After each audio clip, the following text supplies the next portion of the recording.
Hi, I'm Krista, and today I want to show you an inflation buster bread recipe that is low sugar. Yes, I said low sugar. One of these loaves of bread would cost you about $8 at one of those bread stores. Today we're going to make a loaf of this for about 50 cents. And it is super easy to make and it's super delicious. So for ingredients, it doesn't get any more simple than what you already have in your pantry. So we've got a tablespoon and a half of sugar, 1 tablespoon of yeast, 1.5 tablespoons of salt, 2.5 cups of warm water, and 6 to 7 cups of flour. So this flour is bread flour, and you can use all-purpose flour. It really does not matter. It is entirely up to you. All right, the last word on the sugar side of this is a low sugar recipe. The sugar is really there to activate the yeast faster and to make it rise faster. And I know about the gluten changing into sugars, and I know all of that stuff. I'm just trying to show you a basic bread recipe for those who really want an inexpensive, delicious loaf of bread. So in first goes the warm water. That's 2.5 cups of warm water, and then we're going to add our 1.5 tablespoons of sugar, and we're going to stir that with our awesome dough whisk until that dissolves.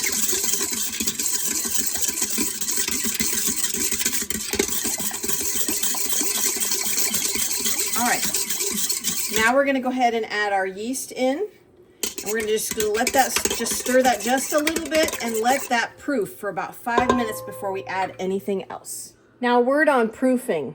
Proofing is basically proving that the yeast is alive and active. If your yeast doesn't do any kind of bubbling or anything like that, throw this away and get new yeast, because that means your yeast is dead. This is just the proof that your yeast is alive, and it will create that carbon dioxide to help the bread rise. As you can see, it is already starting to bubble up. So we know now that this yeast is going to do what it needs to. All right, so now while my yeast is proofing, I like to do a little tap dancing. We'll work on my tap dancing. So for those of you who are worried that the salt is going to kill the yeast, at this point it's not going to do anything because we know that the yeast was active.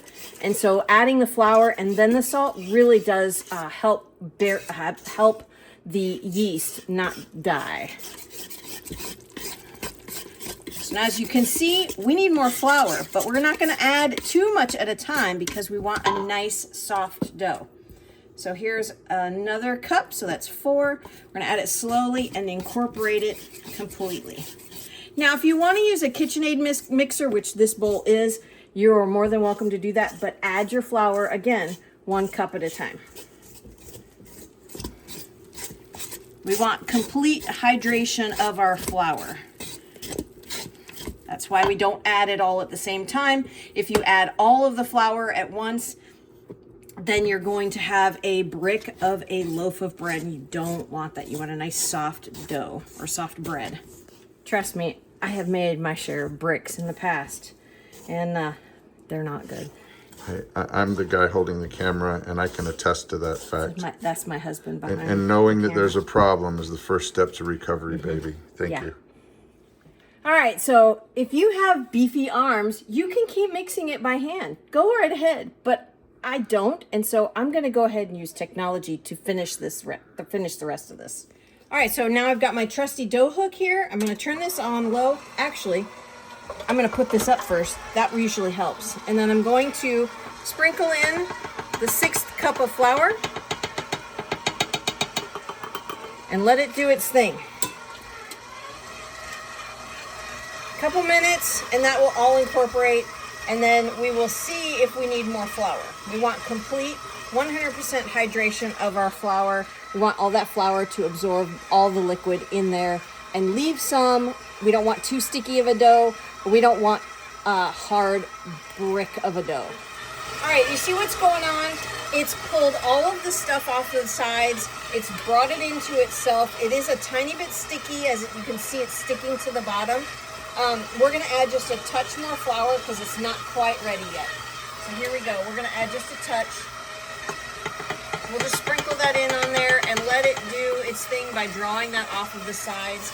And the reason for not adding all of the flour at once is because of the humidity in the air. If your humidity is super high, you're going to need to add more flour.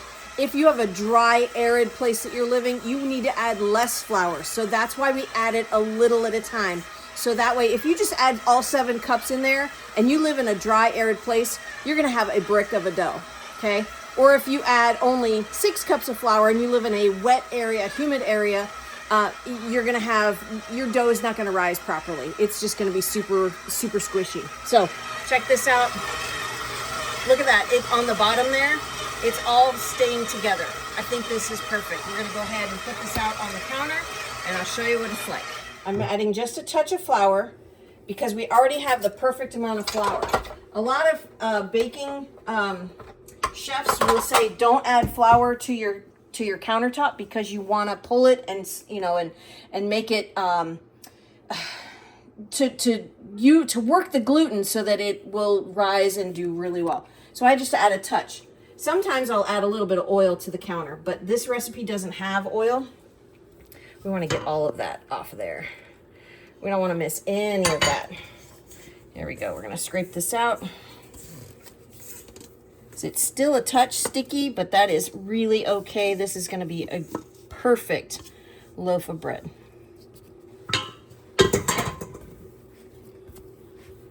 We just want to kind of fold it into itself and stretch that gluten so that's a nice smooth dough.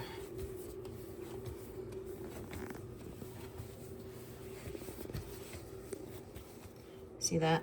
How it comes back up and it's not sticky at all, just with that little bit of working and that tiny bit of flour.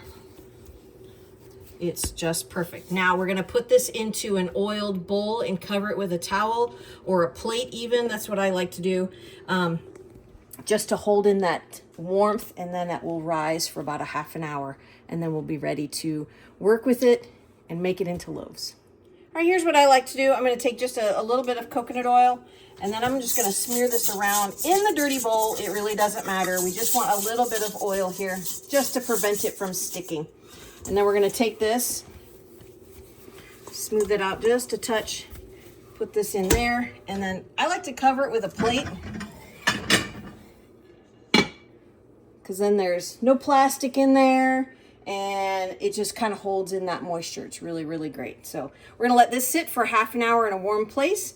We'll come back and we will roll this out into a delicious looking loaf. All right, so we've waited our 30 minutes and oh my goodness. This looks so delicious. Look at that, how poofy it is. Oh my heavens. So before we touch this, we're gonna go ahead and grease our pans. So we're gonna set that off to the side for a second. We're gonna take our coconut oil, and I'm just gonna use my fingers because you know what?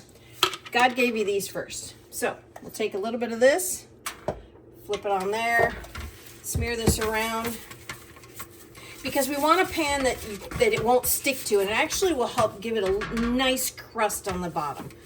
And then we're gonna take this, we're actually gonna make 2 different kinds of breads. We're gonna make a French bread loaf, and then we're gonna make a sandwich loaf, which our kids absolutely love. So we're gonna grease this pan. You don't have to use coconut oil. You can use a spray oil if you want. I'm trying to avoid using those because they're made with seed oils, and I just don't like those anymore. So never did, but anyway. So there's our greased pan, our greased cookie sheet. Now we're gonna get to the bread. So now I have to clean my hands, they're a little greasy. And we're back. So let's get we don't want a little bit of flour just so that our bread doesn't stick to the counter, okay? So we're gonna take just a little bit here, we're gonna sprinkle it, because we're gonna roll this out into a big rectangle. And now, you know, a lot of bakers will knock this down and mess with it. We're not gonna do that. We're just gonna dump this out onto the counter here, just like that, because I feel the more you work the dough, the tougher it gets. So we're gonna put a little bit of flour on top, take our rolling pin, we're gonna roll this into a rectangle, just like so. And as we roll it, of course, it's knocking out the air bubbles, but we're not overworking it. All right. Now, this is going to make 2 loaves, so we need to cut this in half. Take my pizza cutter and just eyeball it. Now, for the French bread loaf, we're going to take this section here, okay? We're going to turn it. See how it's kind of odd shaped, right? Well, we're just going to play with it. Not really play with it, not overwork it. We're just going to roll this into a log, just like this. We took the short end, we're going to work to the long end. Then we're going to take these ends, we're going to take the seam here and we're going to pinch it so it doesn't unroll while we're baking, or while it's baking. I don't bake in the oven, let's just say that. So then we're going to curl this underneath so it gives it a nice edge. Same thing here. And that is done for now. We need to put this on our pan. So we've got our greased pan right here. We're going to set this diagonally because it's pretty long. We're going to cover this with a wet towel, or you can use plastic wrap, and we're going to set this off for the side for 30 minutes. Now, for our sandwich bread, it's just as easy, okay? Same thing, okay? Nope, we're going to do it this way. We're going to fold these ends in just like this. We need a shorter loaf, not a longer loaf. And we're going to roll this in. Dough is so forgiving. So you can do all kinds of things with it and it will just poof back up. And see there? Look at that. Now we've got a loaf. Kind of shape it to where it is even on both sides. And then we're going to plop this in our greased pan, seam side down. We're going to cover this with a wet towel and let this rise for 30 minutes. Then we will bake it. And just like this, we're going to cover it with a wet tea towel. This is one of my favorite towels. I only use this for bread. And so we're going to leave this for 30 minutes in a warm place. Right now, our whole house is warm. So summertime is great, but in the wintertime, maybe put it in a warm oven or near your dryer even. I've done that, which is great. So we're going to leave this for about 30 minutes and it's going to double in size. We're waiting. Now, while we're waiting for our bread to rise, we're going to make a very simple egg wash. It's basically an egg and a tablespoon of water. We're going to mix this up and we'll put this on the bread after it's done rising, and it will add a beautiful color to it. And if you want a topping on there like sesame seeds or everything bagel, which is so delicious, it will help stick to that and it just gives the bread a beautiful color. So now this is all you do. You got your egg, crack it into a bowl, and then add your tablespoon of water. And then we're going to go ahead and mix this to where it's basically scrambled eggs. And then we will brush this on the bread. Just mix it to where it's a nice light white, a nice yellow color. So now what you're looking for is you don't want any of the white. See how there's a little bit of the white left? So we're going to keep mixing until all of that white is incorporated into the yolk. Otherwise, you're just going to have some big chunks of egg white on your bread. Nobody wants that. All right, so we've waited our time, and here we go. This one did kind of, come out a little bit. It's not the prettiest, but it's okay.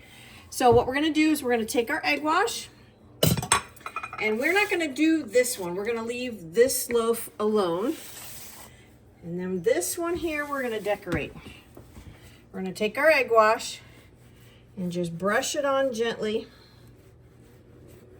all over the sides, being very careful not to press down or jostle the loaf or the dough very much, because if you do, it can collapse. So we try to be very gentle, very careful with this. There we go. And then we will take our sesame seeds. You can do whatever you would like. Just take our sesame seeds and just sprinkle all over the top here.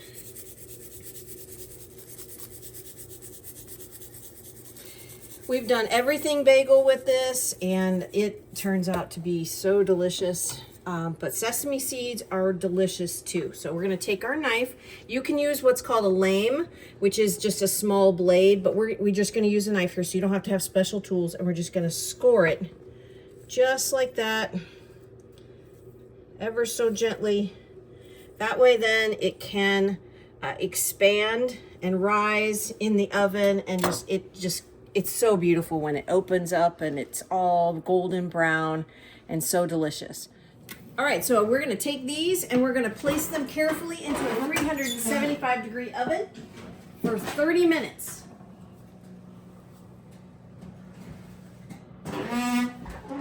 There we go. I cannot wait till these are done. Oh my, delicious, easy, inexpensive loaves of bread.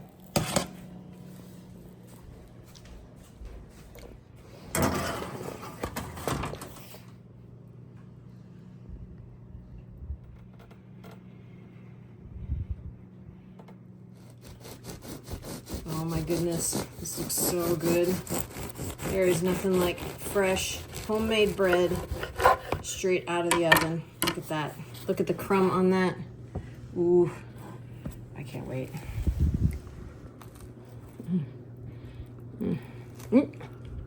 It's got some texture to it. Chewy, but super soft in the middle. Look at this. So squishy. Love it. All right, look at this. Nice and fluffy, crunchy on the outside. Listen to that. Oh man, I can't wait. It's so good. Look at that. Listen to that crunch. Oh, it's so delicious. So easy to make and so inexpensive. This is one of the best inflation busters there ever was. 50 cents a loaf, hands down, best bread ever. Fast, easy, and inexpensive. I'm Krista. I hope you enjoyed this video. Please don't hesitate to like and subscribe. It truly helps us out. Thanks so much.